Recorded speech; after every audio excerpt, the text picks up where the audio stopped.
Hey everybody, it's Ryan, and if you have a Halloween costume that inflates and it's no longer inflating, then this item right here might just be for you.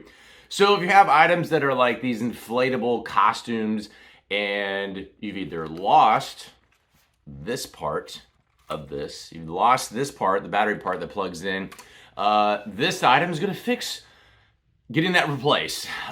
Pretty easy to use. If you've already had one and you just need to replace it, then no need to give you a full detailed description. But if you, let's just say you purchased a costume and you want to have a backup battery pack for, if you're going to be wearing your costume for an extended period of time, and let's just say the batteries on the original one aren't that long, you don't have to worry about busting this thing open and changing the batteries and all that fun stuff.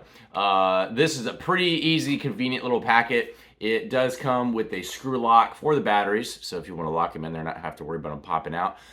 It does not come with 4 AA batteries, so you got to provide those separate. It has quite a long, I'd say it's about 4 feet long extension cord, and it's pretty easy to use. And so I'm going to show you how to swap this out. So if you have an inflatable, it kind of looks like this, and you have this round hole here, very easy to use. Right here it has a screw lock.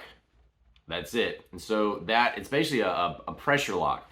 So what you do is you put this on the inside of the costume that looks like this, line it up with the hole, and then you take your screw lock, put it on top, line it up, give it a twist, and you're in business to get this thing inflated back up to all its glory.